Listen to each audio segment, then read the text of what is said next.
हाँ जी तो पाजी देवरा पार्ट 1 थिएटर्स में रिलीज हो चुकी है, जिसकी कहानी कुछ यूं है। समुद्री लुटेरों के 4 गांव जिनको आजादी के बाद भुला दिया गया था, वो अपने सर्वाइवल के लिए गलत तरीके से लूटपाट करना शुरू कर देते हैं और देवरा और भैरा इन्हीं गांव में से एक एक गांव के सरदार होते हैं, जिसमें देवरा यानी कि जूनियर एनटीआर ये काम मजबूरी में करता है क्योंकि भाई साहब कोई चारा ही नहीं है। और दूसरी तरफ भैरा जैसे लोग यानी कि सैफ अली खान सर्वाइवल के साथ साथ शौक से ये काम करते हैं। मजा आता है भाई, उससे पावर चाहिए, उसे समुद्र पे राज करना है उसे। और ये कॉन्ट्राडिक्टरी विचारधारा ही इनकी राइवलरी का कारण भी बनती है।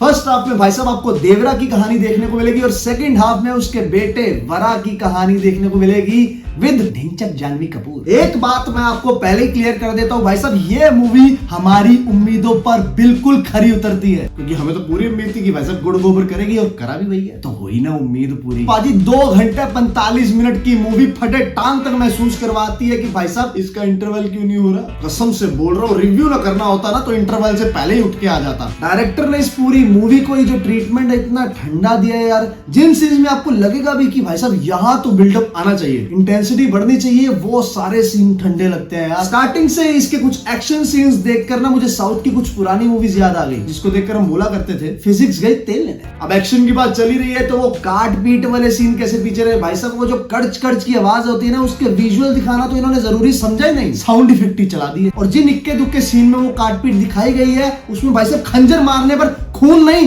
2.25 लीटर तरियां उड़ रही है, तरियां। इतना नकली कौन दिखाता है। एक वो इंटरवल के पहले एक्शन सीन आता है, उसमें इंपैक्ट आने की एक उम्मीद जागती है, बट वो जो नकली सेट और वो ब्लू स्टोन होती है ना, वो आंखों में इतना चुभ रही होती है ना यार कि कुछ कहूंगा तो विवाद हो जाएगा। सिनेमैटिकली समुद्र और समुद्र तट के आसपास वाले जितने भी सीन्स है ना वो इतने ज्यादा फेक लगते हैं यार, पता चल रहा है कि लिटरली सेट लगा रखा है। आप सब बोलते हो कि वीएफएक्स खराब है, वीएफएक्स अच्छा ही नहीं है, मैं बोलता हूँ भाई साहब इसमें वीएफएक्स का प्रयोग किया ही कहां लग रहा है। ऊपर से इसका बीजीएम जिन जिन सीन्स में भी लगाया गया ना वहां पे भाई साहब शूट ही नहीं कर रहा है। वो मासी बीजीएम अपनी तरफ से पूरी कोशिश करता है इसे लार्जर देन लाइफ दिखाने में, बट अब गधे को चना खिलाकर घोड़ा थोड़ी बना दोगे। आप एक बड़े स्केल की 300 करोड़ का बजट फूकी हुई मूवी देख रहे हो, आपको एक पल भी ऐसा फील नहीं होगा। एंड बात करें जूनियर एनटीआर साहब की, जिनका इसमें बाप बेटे वाला डबल रोल है, उनको देख के ऐसा लग रहा था कि उनका मन ही नहीं है भाई साहब काम करने का। और ऊपर से डायरेक्टर ने उनके कैरेक्टर को जो ट्रीटमेंट दिया है नील बटा सन्नाटा। पर हाँ, जूनियर एनटीआर साहब ने जो खुद की आवाज में हिंदी डबिंग करी है वो तारीफजनक है, पर इतने से काम नहीं चलता ना। अब जानवी कपूर जो कि सेकंड हाफ में एंट्री मारती हैं, वो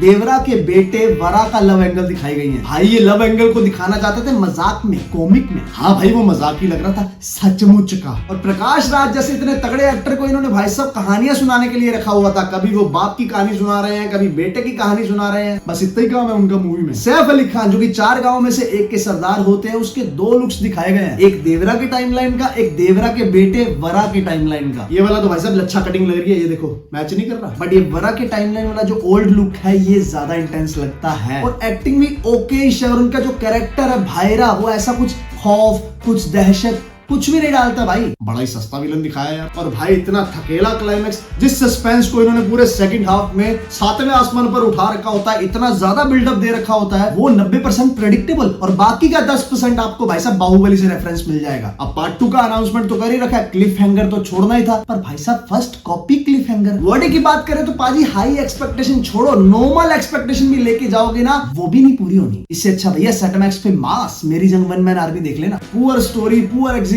सिनेमैटिकली तो पुअर थी ही। जूनियर एनटीआर के नाम पे एक दफा बोल भी दूं कि देख लो, पर नहीं देखा जाएगा भाई। इट्स पैसा बर्बाद फिल्म, ऑडियंस का भी और प्रोड्यूसर का भी। 300 करोड़ बाजी बोलते हुए जूनियर एनटीआर साहब के लिए अच्छा नहीं लग रहा है, बट इसको मैं बैड की कैटेगरी में रखना चाहूंगा।